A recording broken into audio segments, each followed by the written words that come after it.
Mēs no zemnieku saimniecības Jāņkalna, Madonas novada Vestienas pagasta.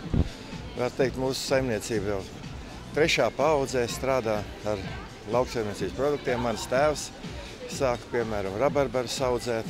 Es to turpinu, un mans dēls tagad visu to saimniecību ir pārņēmis. Un devīze ir, ka visu gribam pārstrādāt tā, lai tas būtu bez ēvielām. Mēs ražojam gan žāvētus augļus, ogas, melenes, dzērvenes, ābolus, avenes un pārstrādājam arī tos garšīgos džemos, ievārījumos. Šī rudens piedāvājums ir rudens mundrums, kur sastāvā ir ķirbis, smiltsiekšs, cidonija, kas ir ļoti, ļoti veselīgi un arī piemēroti bērnu uzturam.